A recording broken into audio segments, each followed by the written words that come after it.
Good morning, dear students. Today we will discuss about periodic classification of elements. This is the last video lecture of this chapter, and today we will finish this chapter.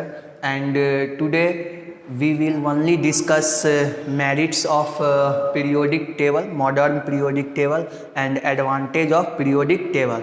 And after that we will discuss about some important question regarding board.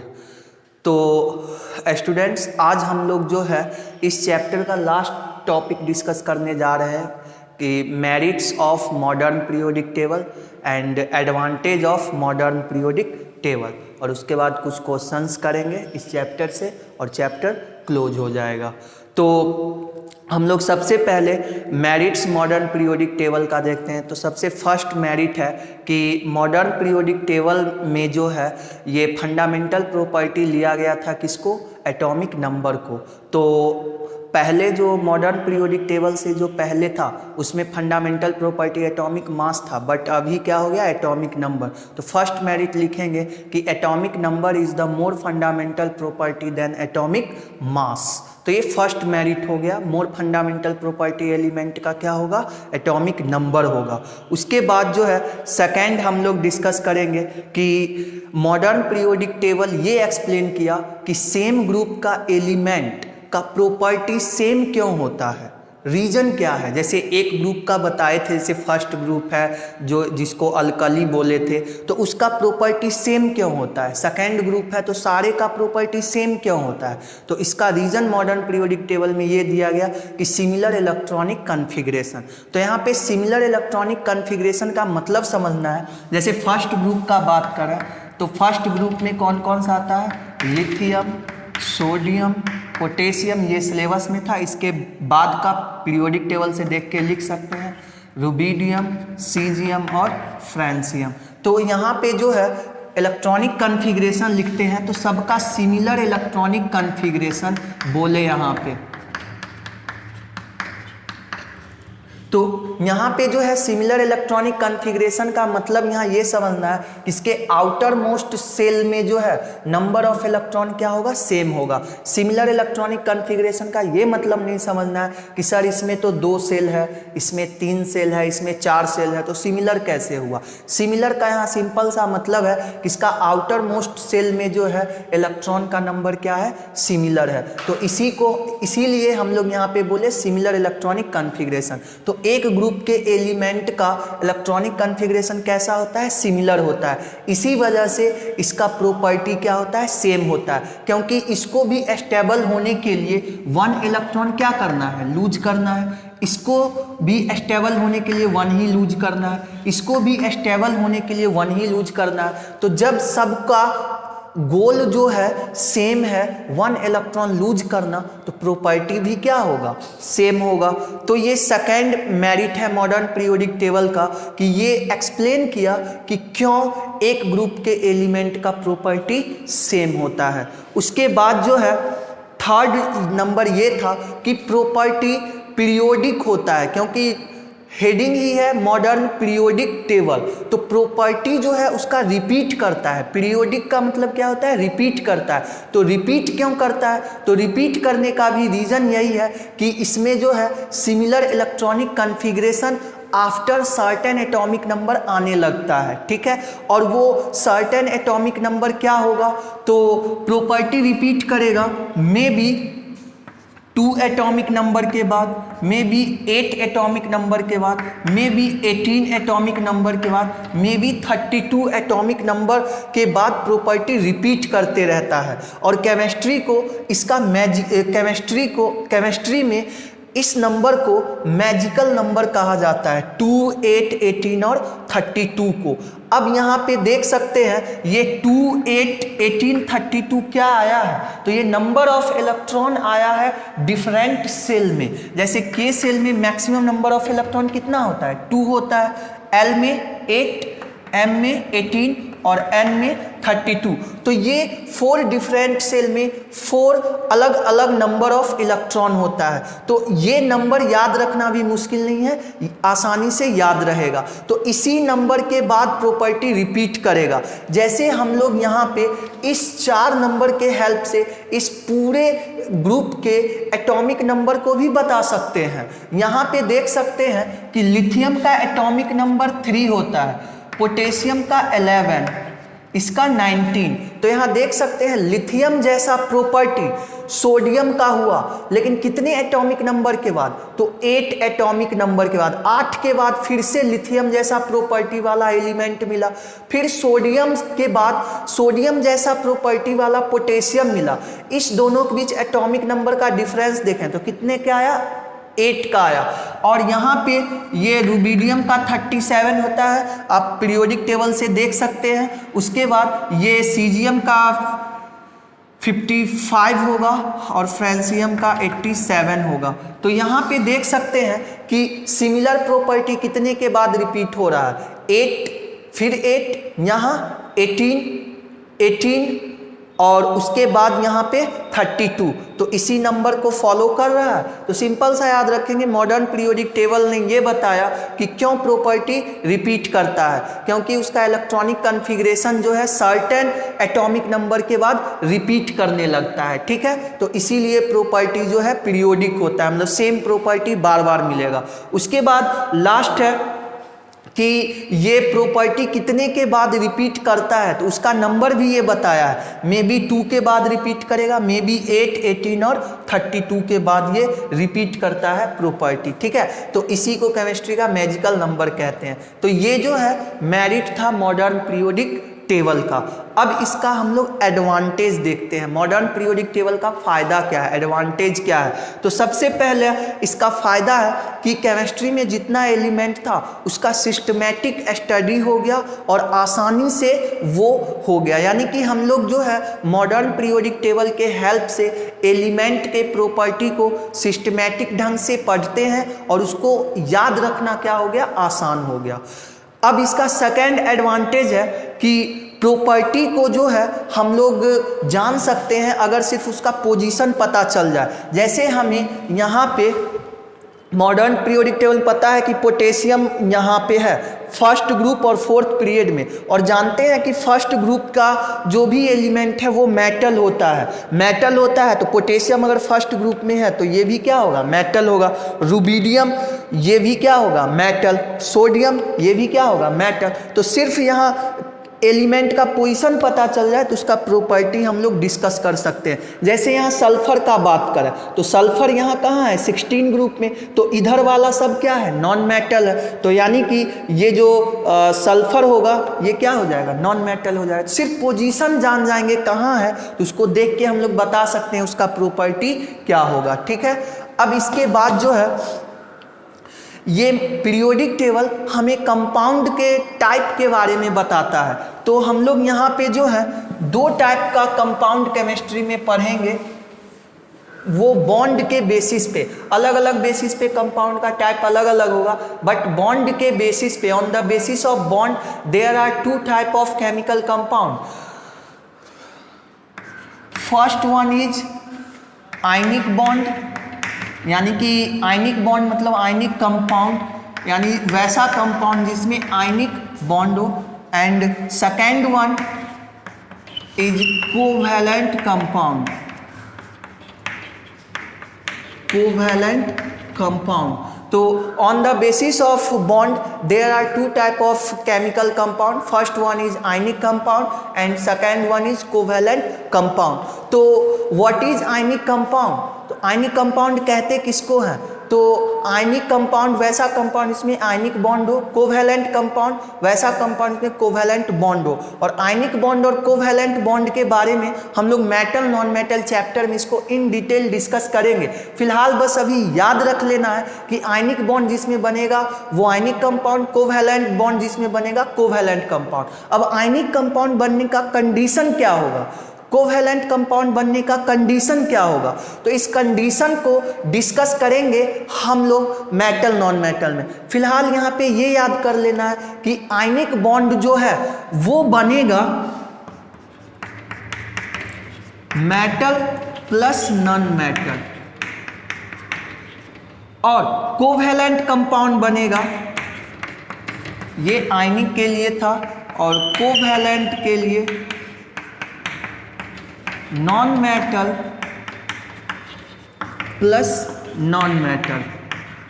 यानी कि compound जो भी रहेगा उसका formula तो दिया रहेगा, formula में जो जो एलिमेंट है उसको देखेंगे। अगर फॉर्मूला में एक एलिमेंट मेटल है और दूसरा नॉन मेटल है तो कैसा कंपाउंड बनेगा, आयनिक बनेगा। अगर दोनों ही नॉन मेटल है तो कैसा होगा, कोवैलेंट होगा। ठीक है, एग्जाम्पल के लिए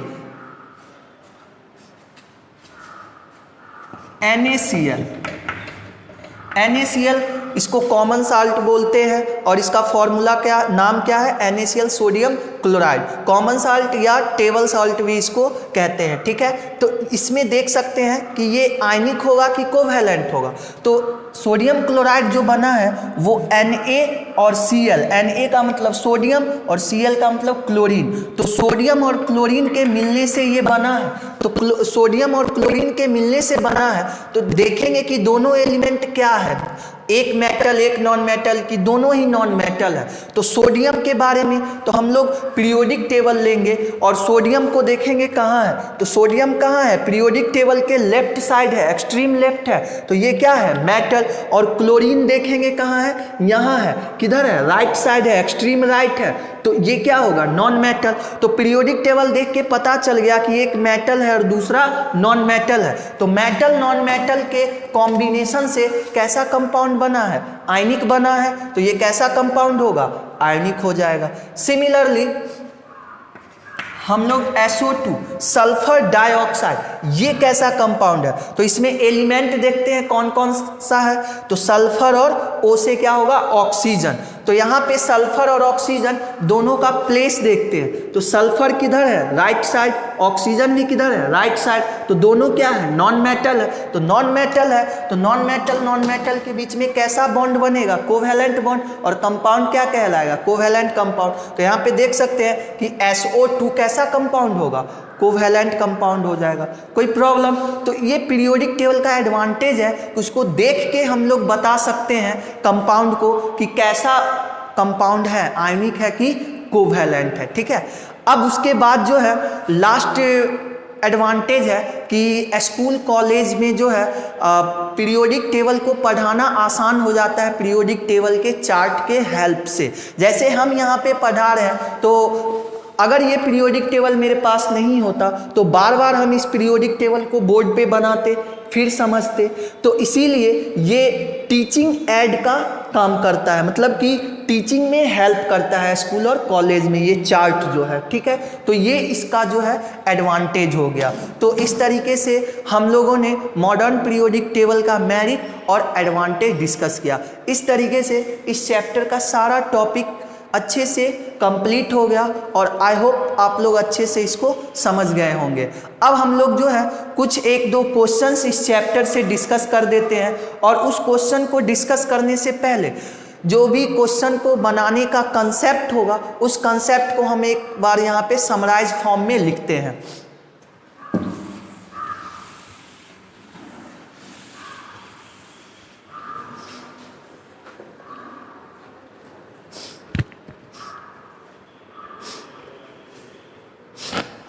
सबसे पहले हम लोग जो है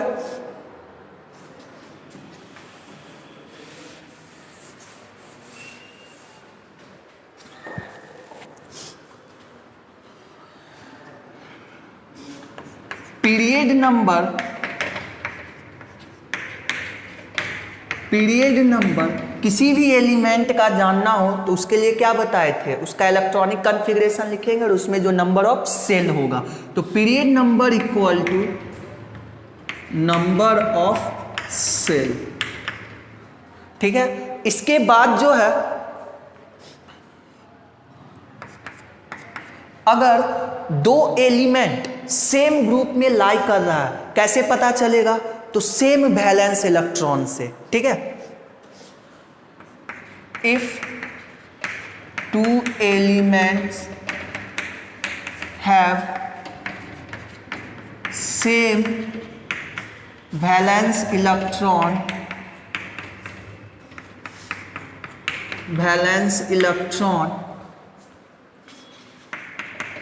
then elements lie in the same group,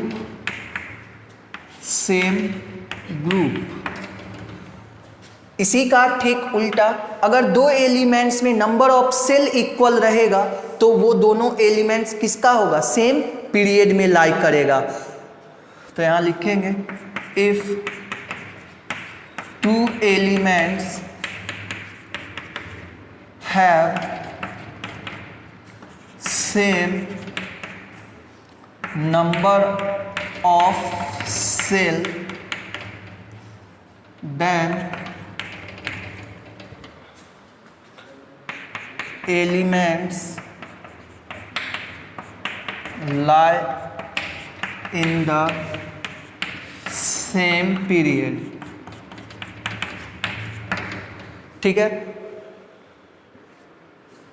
तो यहां पे जो है उसके बाद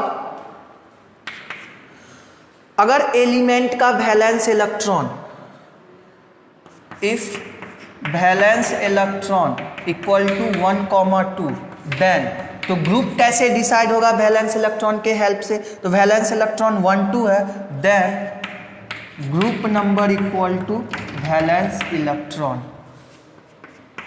if valence electron equal to 3 4 5 6 7, then group number equal to 10 plus valence electron. ये सब बताया हुआ है। अब इसके बाद जो है वैलेंस इलेक्ट्रॉन के हेल्प से वैलेंसी कैसे फाइंड करेंगे? तो if valence electron equal to 1 2 3, then valency equal to valence electron. और last point, if valence electron equal to 4 5 6 7 8, then valency equal to 8 minus valence electron. तो ये यहाँ पे जो है क्वेश्चन बनाने के लिए इतना पॉइंट्स जो है काफ़ी है हम लोग के लिए। तो ये पॉइंट को ध्यान में रखना है, ठीक है। तो वीडियो पॉज करके आप लोग जो है इसको याद कर लेंगे, और अगर कॉपी में नोट करना है तो नोट भी कर सकते हैं, ठीक है। तो इस तरीके से इस चैप्टर का ये कंसेप्ट हुआ, इसी पे सारा क्वेश्चंस बनेगा। अब हम लोग जो है एक दो क्वेश्चन डिस्कस करते हैं।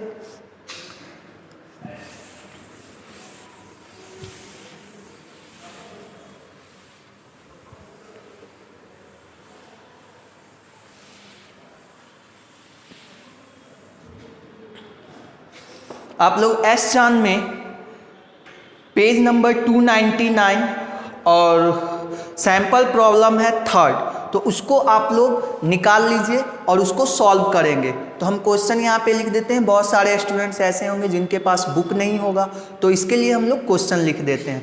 तो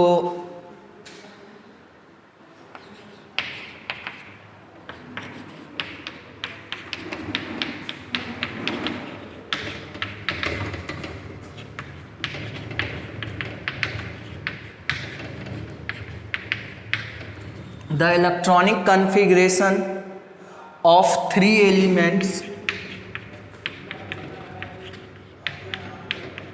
3 elements x, y and z are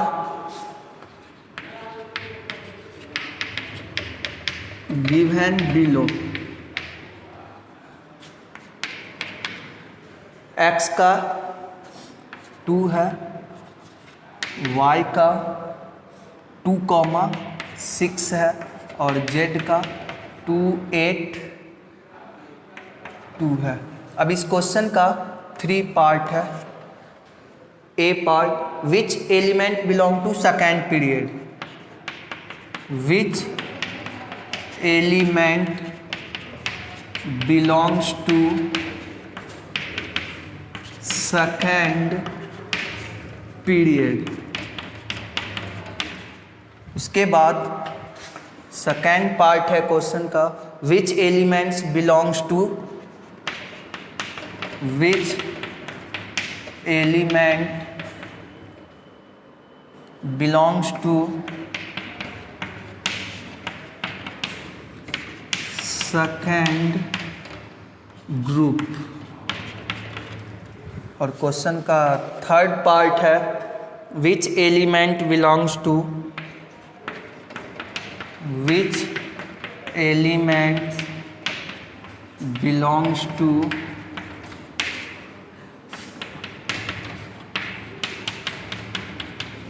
eighteenth group.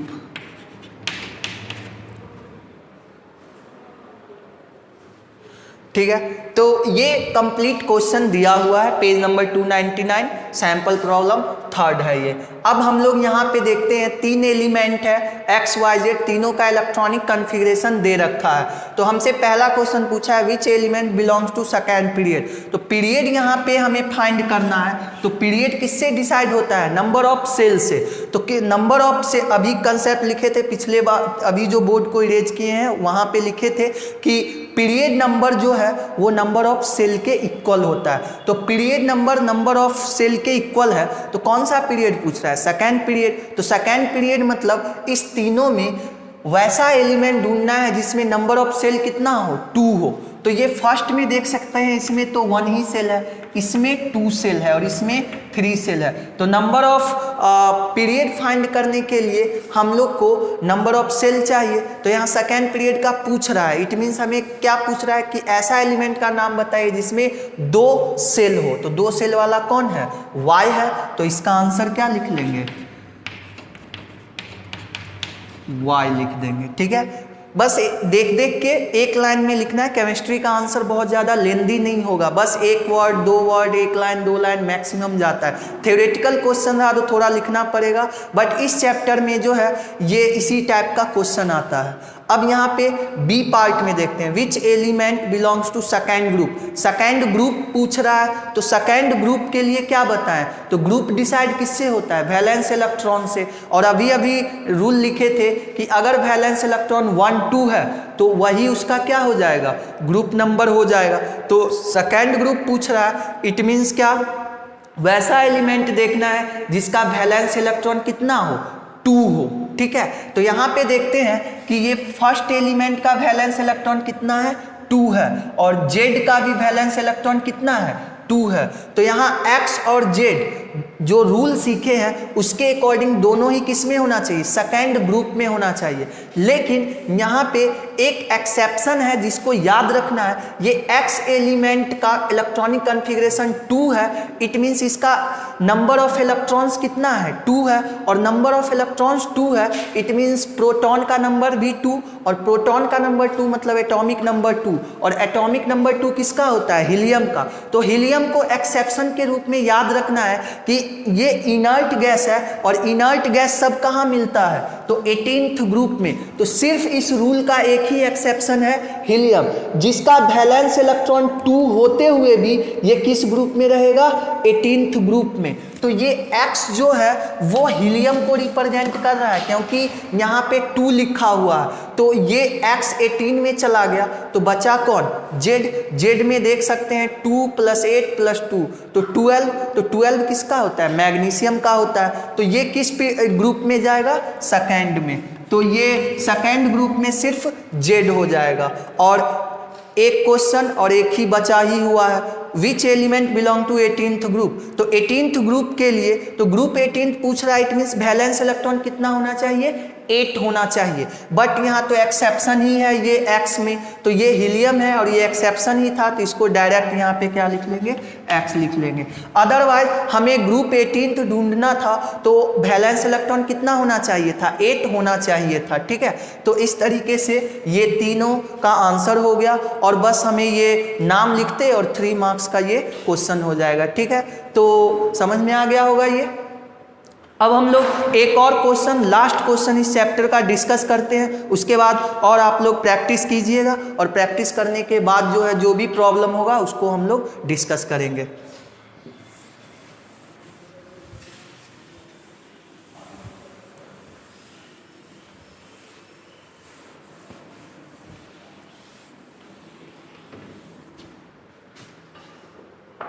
Next question है, an element X,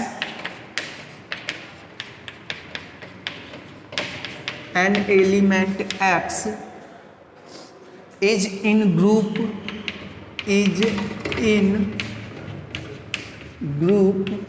13 of the periodic table, periodic table को शॉर्ट में PT लिख देते हैं, ये periodic table. What is the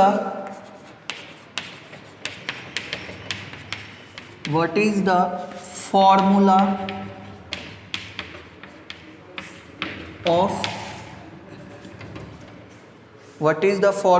of its oxide,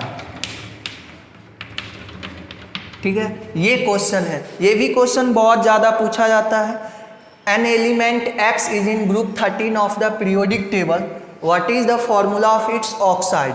तो हमें जो है X नाम के एलिमेंट के ऑक्साइड का फॉर्मूला लिखना है। तो फॉर्मूला लिखने के लिए हम लोग जो है ये दोनों का पहले सिंबल लिखेंगे। तो ऑक्साइड किससे बना है, ऑक्सीजन से, उसका सिंबल क्या होगा, O, और एलिमेंट कौन सा है, X, तो X को लिख दिए। अब यहाँ पे फॉर्मूला लिखने के लिए तो क्लास 9th का टॉपिक रिकॉल कीजिए, 3rd चैप्टर, वहाँ पे फॉर्मूला लिखने के लिए दोनों का वैलेंसी चाहिए। तो ऑक्साइड बना है ऑक्सीजन से, तो ऑक्सीजन का वैलेंसी कितना होता है, 2 होता है। तो यहाँ पे ऑक्सीजन का वैलेंसी 2, और ऐसे भी नहीं याद है तो कॉन्फ़िगरेशन के हेल्प से लिख सकते हैं। ऑक्सीजन का एटॉमिक नंबर 8 है, 2,6। वैलेंस इलेक्ट्रॉन कितना आया यहाँ पे, तो वैलेंस इलेक्ट्रॉन 6 है। तो वैलेंसी के लिए अभी हम लोगों ने बोर्ड पे लिखा था, जब वैलेंस इलेक्ट्रॉन 4, 5, 6, 7, 8 हो तो वैलेंसी के लिए 8 माइनस वैलेंस इलेक्ट्रॉन, तो 8 माइनस वैलेंस इलेक्ट्रॉन कितना है, 6, तो माइनस करेंगे तो 2। तो ऐसे भी कॉन्फ़िगरेशन के हेल्प से भी इसका लिख सकते हैं। अब हमें X का वैलेंसी चाहिए, तो X का हमें वैलेंसी के लिए हमें वैलेंस इलेक्ट्रॉन चाहिए, लेकिन हमें क्वेश्चन में ये वैलेंस इलेक्ट्रॉन नहीं दिया है, ग्रुप दे दिया है, ग्रुप 13। तो क्या हम इस ग्रुप के हेल्प से वैलेंस इलेक्ट्रॉन फाइंड कर सकते हैं, तो बिल्कुल कर सकते हैं। तो हम लोग जो है यहाँ पे valence electron of X equal to, तो ग्रुप दिया हुआ है 13, तो 13 है, तो ग्रुप नंबर अगर दिया हुआ हो और वैलेंस इलेक्ट्रॉन फाइंड करना हो तो उसमें -10 करेंगे। अगर वैलेंस इलेक्ट्रॉन दिया हुआ है और ग्रुप फाइंड करना है तो 10 ऐड कर लेंगे, ठीक है। तो हम लोग यहाँ पे वैलेंस इलेक्ट्रॉन X का निकालना था, ग्रुप नंबर गिवन था, तो उसमें से -10 कर लेंगे, ठीक है। तो 13 - 10 कितना आएगा, 3। और ऐसे भी आप लोग कंसेप्ट लगा सकते हैं, वैलेंस इलेक्ट्रॉन क्या बताएं, 8 से ज़्यादा कभी नहीं आएगा।